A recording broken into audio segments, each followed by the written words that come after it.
예, 안녕하세요. 이변은 이따의 이동현 변호사입니다. 예, 오늘은 필로폰 투약으로 적발된 경우 어떻게 대응해야 되는지에 대해서 알아보도록 하겠습니다. 우선은 제가 오늘의 주제를 선택하게 된 이유는 최근에 이제 뭐 마약 관련해 가지고 좀 이슈가 많이 되고 있습니다. 특히나 이제 뭐 인터넷 등을 통해서 과거와 달리 좀 손쉽게 구할 수 있게 됨에 따라서 마약 사건이 좀 문제가 많이 되고 있는데, 그 중에서도 이제 필로폰 관련해 가지고 좀 문의를 많이 하십니다.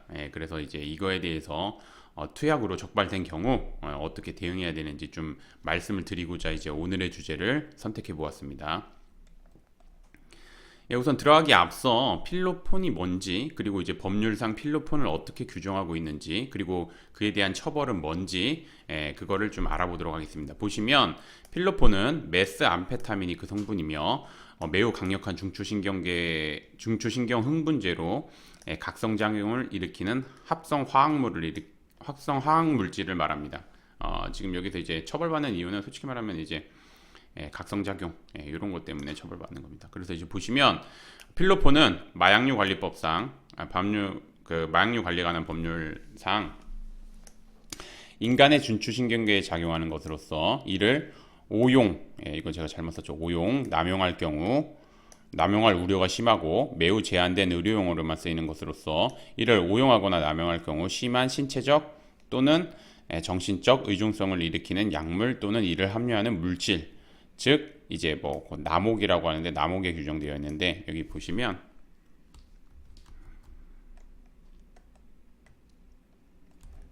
이렇게 남옥에 규정되어 있는 요게 이제 말 그대로 필로폰, 여기에 이제 필로폰이 포함된다고 보시면 됩니다.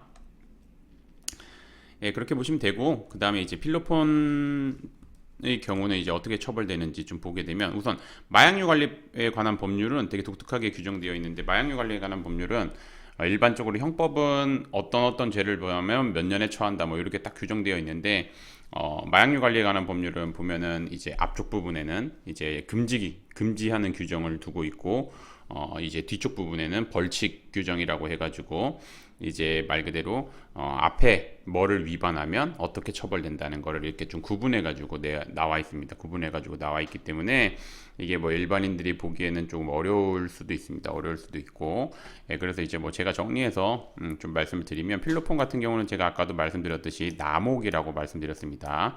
남옥이기 때문에 필로폰을 매매, 알선, 수수, 소지, 소유, 사용, 관리, 조제, 투약, 제공한 경우에 10년 이하의 징역 또는 1억 원 이하의 벌금에, 그리고 필로폰을 수출입한 경우에는 무기 또는 5년 이상의 징역에 이렇게 처하도록 규정하고 있어서 이거 정말 주의해야 됩니다. 정말 주의해야 되고, 보시면 아시겠지만 규정 자체가 매우 엄중하게 규정되어 있습니다. 그렇기 때문에 초범이라고 하더라도 굉장히 중한 처벌을 받는 경우가 많습니다. 이런 거는 좀 꼭 감안해 주시고, 절대 마약을 해서는 안 되지만 여기 적발된 경우 어떻게 대응해야 되는지 좀 이제 또 천천히 또 알아보도록 하겠습니다.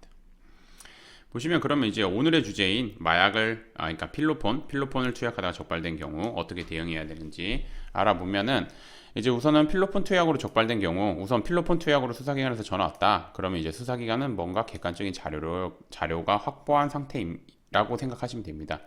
보통은 이제 공범자나 판매자의 진술, CCTV 영상 등 객관적인 자료를 확보한 상태에서 연락이 오게 되는 겁니다. 그렇기 때문에 말 그대로 섣불리 혹은 무작정 혐의를 부인하였다가는 오히려 더 안 좋게 보여서 더욱 엄중하게 처벌될 수 있습니다. 특히 요거 이제 더욱 엄중하게 처벌되는 거는 이제 뭐 그렇게 생각하실 수도 있습니다. 처음에 부인했다가 나중에 혐의 인정하면 어차피 혐의 인정하는 거니까 상관없지 않냐라고 하지만, 마약 사건에서 제일 중요한 건 뭐냐면 다른 사건보다 더 중요하게 여기는 게 뭐냐면 수사에 협조를 했냐 안 했냐를 되게 중요시 여깁니다. 그렇기 때문에 섣불리 그리고 무작정 이렇게 혐의 막 부인하고 그러면 이제 정말 구속되거나 아니면 정말 엄중한 처벌이 나오기 때문에 요거는 좀 잘 대응해야 됩니다. 따라서 피의자는 혐의를 모두 인정하고 최대한 수사에 제가 말씀드린 것처럼 협조하는 한편, 반성문, 탄원서, 단약서, 약서, 정신과 진료대역서, 등 양형 자료를 준비해가지고 진심으로 반성하고 있다는 점, 그리고 단순한 쾌락을 목적이 아닌 의료적인 목적으로 사용하였다는 점, 다시는 재범을 저지르지 않겠다는 점, 이런 거를 적극적으로 주장해야지 이제 원하는 결과를 얻을 수 있습니다. 제가 이 부분에 대해서 조금만 더 설명을 드리면, 반성문 같은 경우 여러분들이 이제 뭐 한두 번 쓰면 된다고 생각하는데 그러면 안 되고요. 이 반성하고 있다는 점, 즉 진심으로 반성하고 있다는 점을 확실하게 말 그대로 수사기관이나 법원에 알려주기 위해서는 이제 주기적으로 반성문을 작성해 주셔야 됩니다. 주기적으로 반성문 작성해 주셔야 되고, 그 다음에 이제 탄원서, 뭐 가족들이나 지인분들 탄원서도 뭐 한두 부, 탄원서 같은 경우는 뭐 한두 부 정도 작성해 주셔도 뭐 상관은 없습니다. 다만 제가 뭐 당부드리는 건 반성문은 좀 주기적으로 작성할 필요가 있습니다.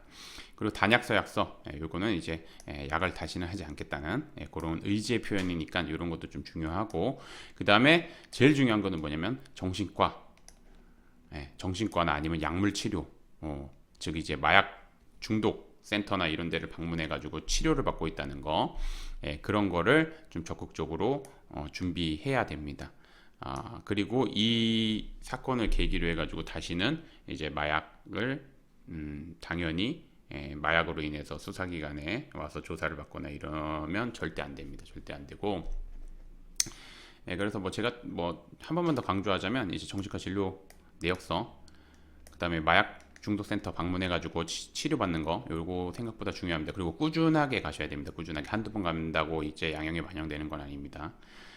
그렇게 하시면 이제 요런 단약서에서나 정신과 진료 내역서는 요거 이제 다시는 재범을 저지르지 않겠다는 점을 뒷받침하는 거니까 이렇게 되고, 제가 요거에 대해서 조금 설명을 드리면, 이제 정말 마약 같은 경우는 두 가지 부류로 하는 경우가 있습니다. 진짜 말 그대로 쾌락을 추구하는 목적으로, 기분이 좋아지는 목적으로 하는 경우, 두 번째로는 뭐냐면 정말 극심한 불면증이나 뭐 아니면은 뭐 정신과 진료를 받았는데도 뭐 치료가 되지 않거나 이런 경우가 있는데, 이런 경우에 이제 마약을 이제 접하게 되는 경우가 있습니다. 그래서 뭐 당연히 쾌락을 목적으로 하는 경우에는 뭐 선처를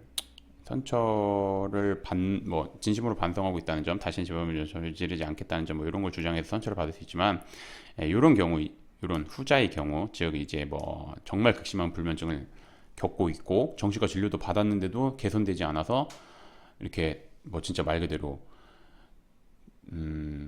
의료, 그러니까 뭐 이게 뭐 의료 목적이라고 하는데, 뭐 이제 의사가 그런 거를 뭐 진단서나 이런 건 내린 건 아니니까, 뭐 이렇게 뭐 말 그대로 이제 공식적인 의료 목적은 아니더라도 나름의 의료 목적으로 사용했다는 점, 이런 게 다소 반영될 수 있으니까, 다만 이거를 입증할 수 있는 자료가 좀 확보돼야 되겠죠. 마약을 하기 전에 뭐 정신과 진료를 받았다거나 아니면 이제 극심한 불면증이 있었다는 거를, 그러면 이제 이런 것도 좀 하나의 양형 사유에 해당합니다. 그렇게 보시면 되고, 그래서 이제 제가 좀 뭐 여기 이제 그 판결문을 하나 붙여놨는데, 요거 같은 경우는 솔직히 말씀드리면은 이제 일반인들 경우는 잘 모를 수 있지만, 마약류 관리에 관한 법률, 특히나 필로폰 같은 경우는 이제 벌금형이 나오는 경우가 생각보다 많이 없습니다. 뭐 저도 이제 뭐 워낙 많은 사건을 하다 보면 벌금형을 받는 경우, 필로폰 사건, 특히나 필로폰 같은 경우는 이제 대부분 집행유예, 정말 잘 나오면 집행유예, 아니면 이제 뭐 진짜 징역형 나오는 경우도 있는데, 이 사건은 좀 제대로 잘 대응을 했고, 그 다음에 이제 클라이언트 분도 저의 요구에 뭐 서로 이제 잘 맞춘 거죠. 그래가지고 이제 뭐 벌금형을, 여기서 보시면 아시겠지만, 벌금형을 이렇게 받은 판결입니다. 이런 건 이거 한번 그냥 보시면 되고, 근데 이제 뭐 행위 태양 자체도 보면은 뭐 매수, 투약, 그 다음에 뭐 소지까지 했는데도 뭐 이렇게 벌금형, 이거 금액도 되게 경하게 나왔습니다. 가볍게 나와가지고 아무튼 뭐 요거의 주된 내용은 요거였습니다. 재범을 하지 않는다는 거, 반성하고 있다는 거. 제가 아까도 말씀드렸듯이 요 두 개 생각보다 되게 중요하고, 당연히 요걸 위해서 제가 클라이언트 분한테 꾸준하게 반성문 보내달라고 말씀드렸고, 정신과 진료도 꾸준하게 다 받고 단약서에도 쓰고, 그 다음에 중독센터에도 방문해서 이제 치료도 받고 그다음에 이제 거기 뭐 모임 같은 것도 있는데 모임도 적극적으로 참여하고 이래서 이제 잘 마무리됐던 사건입니다. 예, 그래서 이제 뭐 오늘의 주제에 대해서는 뭐 그렇게 알아봤고 제가 좀 마지막으로 정리를 하자면 최근에 인터넷 등을 통해 가지고 이제 마약을 손쉽게 구할 수 있게 됐습니다. 그리고 뭐 이로 인해서 이제 정말 호기심에 마약을 접하는 경우가 굉장히 많아지고 있고 진짜 제가 어릴 때 같은 경우는 마약이라는 거를 우선은 마약이라는 범죄를 저질렀다고 들어본 경우가 굉장히 드물었고 그다음에 마약을 거의 하면은 진짜 어린 마음에 거의 사형 막 이 정도를 당한다 뭐 이런 인식이 있었기 때문에 어, 마약은 이렇게 좀 뭐 마약을 하면 안 된다 뭐 당연히 마약을 하면 안 되는 건 당연하지만 마약을 하면 안 되고 뿐만 아니라 이제 음, 그 마약에 대해서 되게 이제 손쉽게 접하지 못하는 그런 문화였는데 최근은 그런 분위기는 아닙니다. 보시면 아시겠지만 뭐 연예인들 유명 연예인들도 좀 마약 사건으로 문제가 되고 있고 이를 이제 좀 경각심으로 느껴야 되는데 이거를 이제 경각심으로 느끼는 게 아니라 이제 이거를 멋있다고 생각해서 따라하는 사람도 있고 따라하는 이제 뭐 미성년자들이나 아니면 이제 나이 어린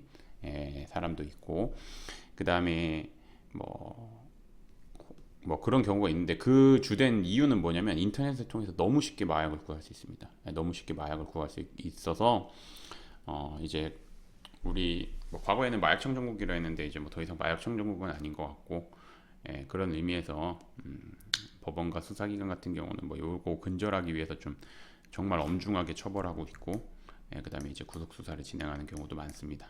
그래서 제가 말씀드린 요지는 우선은 첫 번째 마약을 호기심이라도 하시면 안 되는 게 첫 번째고요.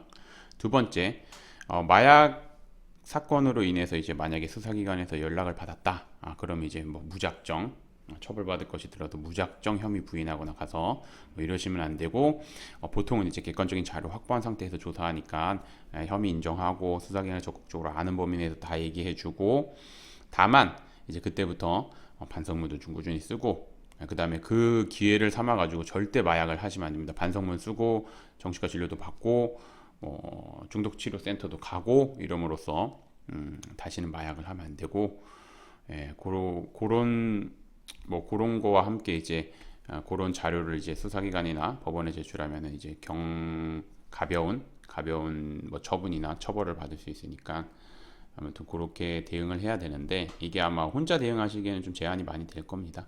그렇기 때문에 좀 요 마약 사건 좀 많이 다뤄본 변호사님의 도움을 받는 것이 꼭 필요할 것 같습니다. 오늘의 주제는 여기로 마치겠고 저는 이변은 이따 이동현 변호사였습니다. 감사합니다.